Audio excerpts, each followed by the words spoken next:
Lisa here with Freedom Grows. I will be propagating dragon fruit today and talking about the different ways that you can take cuttings to multiply the dragon fruit plants that you already have. Now, dragon fruit can be grown from seed or from cutting. If you grow it from seed, it can take anywhere from 5 to 7 years to form fruit. If you grow it from cuttings, it can take as little as 1 to 3 years. This dragon fruit that I have behind me was grown from cutting. I'm going to show you what it looks like.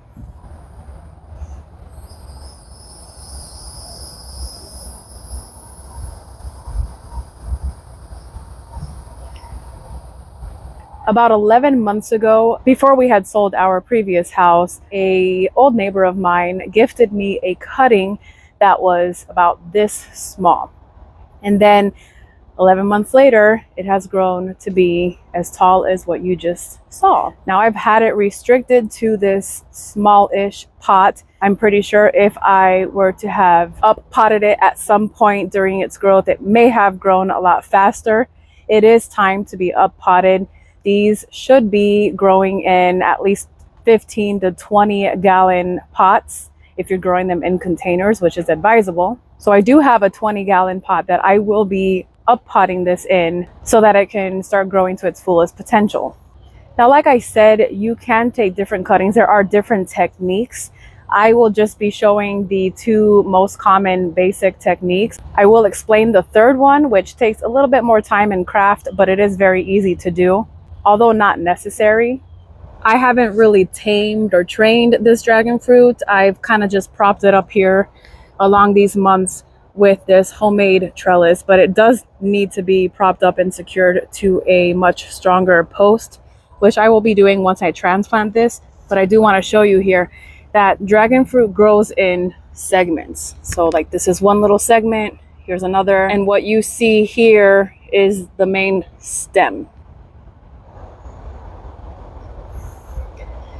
So the first type of cutting, which I will demonstrate, is a stem cutting, which is the most effective and easiest, in my opinion, where I will be cutting in between these segments. So I'll show you what I'm doing here. I'm going to take my pruners and I'm going to locate the stem and cut right at the bottom of this stem before the segment right below it. Just like that. So I'll take another one of these stem cuttings and I'll show you right here. I'm going to go right at the bottom.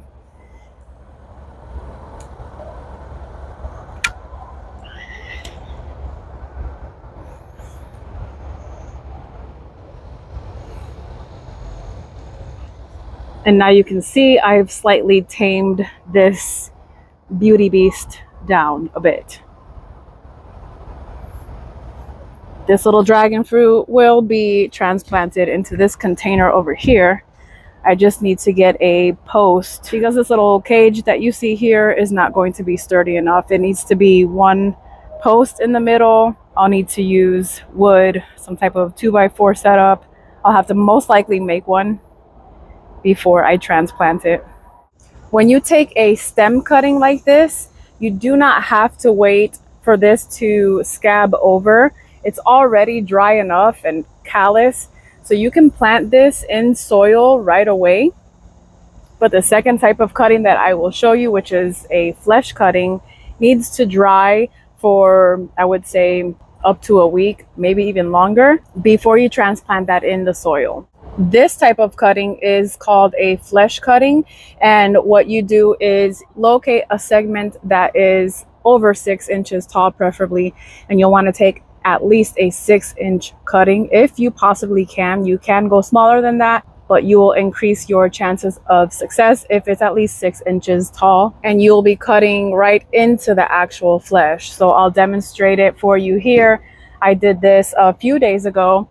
I just took the same pruners and I had to make 3 different cuts just because of the shape of the dragon fruit. I didn't have anything long enough to just make one straight cut all the way. And what you're seeing here is the fresh flesh cutting. You'll notice that it's gooey for lack of a better word. And you cannot place this in ground just yet because bacteria from the soil can get in through the flesh easily and it can get rotten and die. So you definitely want to wait until it scabs over. I did this about 2 days ago, so it's still not ready, but you can see that it has started to dry out a little bit. It's not as gooey as it was before. Now quickly, the third type of cutting would be a tapered flesh cut. So it's just like this. You cut it the same way that you saw me cutting it, but then you're going to take the pruners, make this sort of cut, a tapered cut on all 3 or 4 sides. And then it'll look like a little stem sticking out while these 3 here are tapered up. Now I have 3 different cuttings here, the 2 that I just did with you, and then the third one that I did a few days ago, which was the flesh cutting. And again, if I wanted to, I can plant these 2 here that I did with you right away. The soil that you'll want to use is a good cactus mix. You can get your hands on something like that, or you can make your own. It just needs to be something that is well draining. So I'd say a mixture of a good quality potting soil with some coarse sand and some perlite mixed in so that it's well draining and not so compact. You can also use those prepackaged succulent mixes that they sell in the stores. If you can't find cactus mix, that works just as well. And I also wanted to mention that you can also place these in water to root if you wanted to do that. They will root just fine in water, just like basil cuttings, pineapples, certain trees. They do good in water, but I find that step to be unnecessary personally because they also root just fine in soil. So I'll skip that step completely and these will go straight in soil. And when they are placed in the containers, you'll want to have something to prop it up. You can start with a smaller container and then up pot it as it gets bigger, but you definitely want something to prop it up so it doesn't grow all curvy like you saw mine did. And also to give it some good support from any wind or heavy rains that you may get.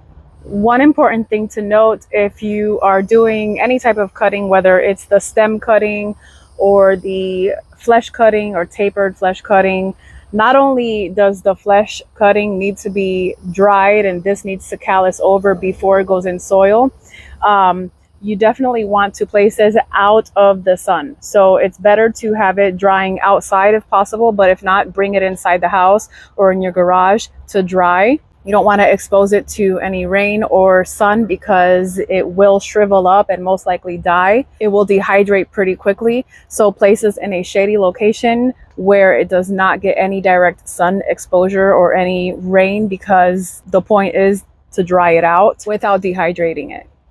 And when they do go in the soil, whether it's this one here or the stem cutting, you also don't want to give it direct sun initially. You want to place it in a location that gets maybe just a couple of hours of sun each day.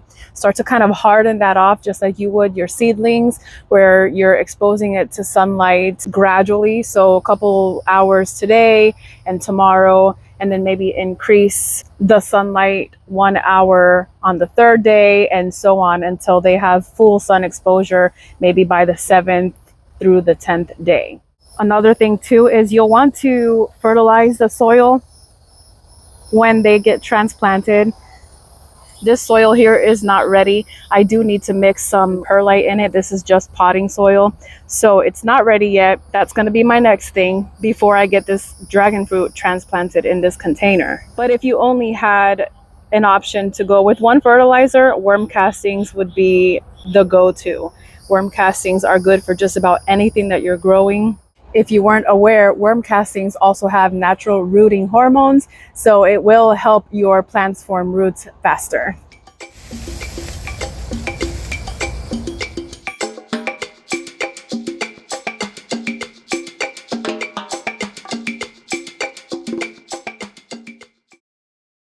If you like this video, please give it a thumbs up and consider subscribing if you aren't already so that you don't miss future content. Thank you for being here.